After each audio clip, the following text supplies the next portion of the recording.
नमस्कार, मैं हूं प्रज्ञा मिश्रा और आप देख रहे हैं प्रज्ञा का पन्ना। मास्क न लगाने पर पहली बार में 1000 रुपए जुर्माना रखा गया है। दूसरी बार मास्क न लगाने पर 10,000 रुपए जुर्माना रखा गया है। पूरा दिन सड़कों पर वसूली चल रही है। ठीक है, आपने अपनी तरफ से वसूली कार्यक्रम शुरू कर दिया है, लेकिन अस्पताल में बेड न मिलने पर सरकार पर कितना जुर्माना होना चाहिए? वेंटिलेटर न मिलने पर सरकार पर कितना जुर्माना होना चाहिए? कोरोना टेस्ट न होने पर सरकार पर कितना जुर्माना होना चाहिए? शमशान में मुर्दा जलाने के लिए लकड़ियां न होने पर सरकार पर कितना जुर्माना होना चाहिए? शमशानों में दिन दिन भर मुर्दा जलाने की वेटिंग के लिए सरकार पर कितना जुर्माना होना चाहिए? जितने मंत्री और ये मुख्यमंत्रियों ने बंगाल से कोरोना लाकर फैलाया है, उन पर कितना जुर्माना होना चाहिए? बंगाल में बिना मास्क महीने भर से घूम रहे नेताओं पर पर डे के हिसाब से कितना जुर्माना होना चाहिए? क्या सरकारों की कोई जवाबदेही बची है देश में? क्या सरकारों से सवाल पूछने वाला बचा है कोई देश में? क्या कोई पूछ सकता है कि 1 साल से देश कोरोना महामारी झेल रहा है, आपने पूरे देश में कितने नए हॉस्पिटल बनाए हैं? अगर नहीं बनाए तो क्यों नहीं बनाए हैं? क्या कोरोना आपदा में घिरे देश को 1000 करोड़ के नए संसद भवन की जरूरत थी?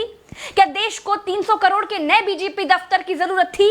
क्या देश को तत्काल 1100 करोड़ के राम मंदिर की आवश्यकता थी?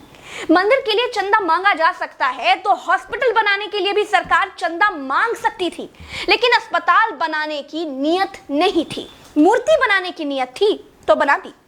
सरकारों ने अस्पताल नहीं बनवाए। क्या इस देश की पब्लिक सरकारों पर कोई जुर्माना लगाएगी? क्या कोरोना आपदा में देश को कुंभ सजाने की आवश्यकता थी? क्या देश को कोरोना महामारी के बीच बंगाल चुनाव में रैलियों की आवश्यकता थी? नहीं थी। देश को अस्पतालों की, डॉक्टरों की, कोरोना की दवाइयों की जरूरत थी। कुछ दवाइयां बनाई भी तो वाहवाही के चक्कर में विदेश भेज दी। आधे अधूरे टीकाकरण में देश अभी अटका हुआ है। और ये कैसा टीका बनाया है जिसे लगाने के बाद भी कोरोना हुआ जा रहा है? क्या कोई सवाल पूछेगा? चीन ने कोरोना को फैलाया और पूरी तरह से कंट्रोल कर लिया। अपनी जीडीपी में रिकॉर्ड बढ़ोतरी कर ली। चीन से सब कुछ तो ले ही लिया है, सीख भी ले लो। देश में सब आत्ममुग्धता के शिकार हैं। सबको अपनी अपनी तारीफ चाहिए। कुछ ने तारीफ के लिए तो फौज पाल रखी है, और जिनका मन फौज से भी नहीं भरता है, उन्होंने तारीफ के लिए सूचना और जनसंपर्क विभाग बना दिए हैं। गाते रहिएगा ना, जनता का बैंड तो ऑटोमेटिक बज ही रहा है। जिनके अगल बगल से कोरोना से लाशें नहीं उठी है ना, वो मेरी बात को नहीं समझ पाएंगे। जो कोरोना की पीड़ा से गुजरे हैं, जिन्होंने कोरोना से मरे हुए लोगों को शमशान में जलते देखा है, जिन्होंने कतार में लंबी लाशें देखी हैं, वो जान जाएंगे कि मैं क्या कह रही हूं और क्यों कह रही हूं। चलते हैं।